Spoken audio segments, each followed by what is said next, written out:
السلام علیکم دوستو، شاہینوں کی دنیا چینل پر آپ سب کو خوش آمدید۔ دوستو، آج ہم آپ کے لیے ایک دلچسپ کہانی لے کر حاضر ہوئے ہیں جس کا نام ہے کچی بستی۔ امید ہے یہ کہانی آپ کو ضرور پسند آئے گی۔ کہانی شروع کرنے سے پہلے آپ سے گزارش ہے کہ چینل شاہینوں کی دنیا کو سبسکرائب کر لیں اور ساتھ ہی گھنٹے کے بٹن کو دبا دیں تاکہ آنے والی ویڈیوز کا نوٹیفیکیشن آپ کو بر وقت مل سکے۔ شکریہ۔ تو چلیے کہانی شروع کرتے ہیں۔ ذاکر صاحب نے آنے والے کل کے بارے میں کبھی نہیں سوچا۔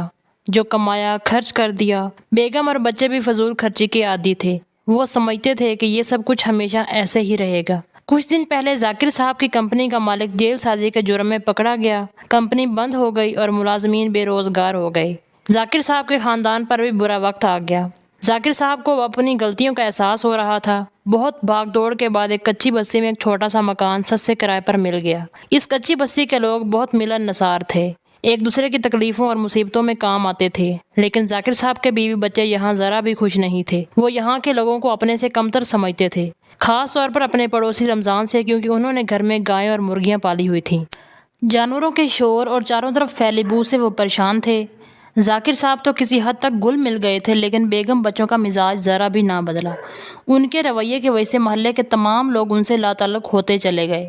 ذاکر صاحب کو ایک معمولی نوکری مل گئی تھی۔ ایک رات اچانک زوروں کی بارش شروع ہوئی۔ بارش اس قدر زوردار ہو رہی تھی کہ بستی کے سامنے سے بہتا ہوا نالا تیزی سے بھرنے لگا۔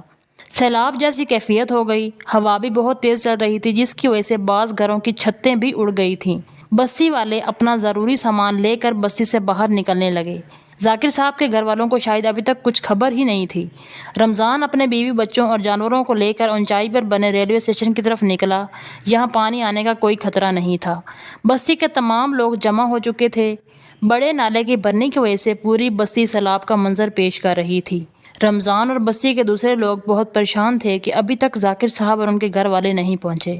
رمضان سے آخر رہا نہ گیا۔ وہ فوراً 2-3 جوانوں کو لے کر دوبارہ بستی میں پہنچا۔ تب تک پانی اور بلند ہو گیا۔ رمضان بڑی مشکل سے ذاکر صاحب کے گھر تک پہنچا اور چیخ کر کہا، ذاکر بھائی دروازہ کھولو، پوری بستی خالی ہو چکی ہے، سب محفوظ مقام پر پہنچ چکے ہیں، آپ لوگ بھی چلیں، پانی تیزی سے بلند ہو رہا ہے۔ ذاکر صاحب اور ان کی بیگم کی سمجھ میں کچھ نہیں آ رہا تھا کہ کیا کریں۔ انہوں نے اپنی چھوٹی بیٹی کو مچان پر لٹا دیا تھا۔ زندگی میں پہلی بار اس قسم کے حالات کا سامنا ہوا تھا۔ رمضان اور ان کے ساتھی بچوں کو لے کر باہر نکلے۔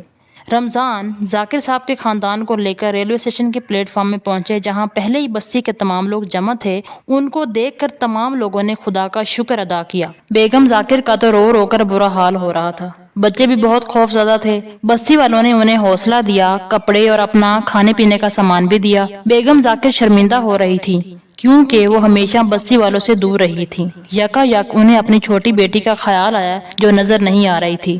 ذاکر صاحب بھی پریشان ہوئے، انہیں بھی گھبراہٹ میں اپنی بچی کا خیال ہی نہیں رہا، شاید وہ مچان پر سو گئی تھی۔ بستی کے تمام لوگ اس بچی کے لیے پریشان تھے۔ رمضان نے سب کو حوصلہ دیا اور کہا، میں بستی میں جا کر دیکھتا ہوں۔ ذاکر صاحب نے بھی ساتھ چلنے کے لیے کہا تو رمضان نے منع کر دیا اور کہا، ذاکر بھائی پانی کافی بلند ہے، خطرہ ہوا تو میں اپنی بھینس پر بیٹھ کر جاؤں گا، بس آپ لوگ دعا کریں۔ رمضان وہاں پہنچا تو بچی مچان پر بے خبر سو رہی تھی۔ اس نے فوراً بچی کو اٹھا لیا۔ رمضان بچی کو لے کر پلیٹ فارم میں پہنچا تو ذاکر صاحب دوڑتے ہوئے رمضان سے اپنی بچی لی اور رمضان کو سینے سے لگا لیا، اور تشکر اور ندامت کے احساس سے اس کی آنکھیں بھیگ گئیں۔ بچی کو دیکھ کر بیگم ذاکر کی حالت بھی سنبھلی اور وہ ہاتھ اٹھا کر رمضان کو دعائیں دینے لگی۔ بیگم ذاکر نے بستی والوں سے اپنے رویے کی معافی مانگ لی۔ پانی اترا تو بستی پھر سے آباد ہو گئی۔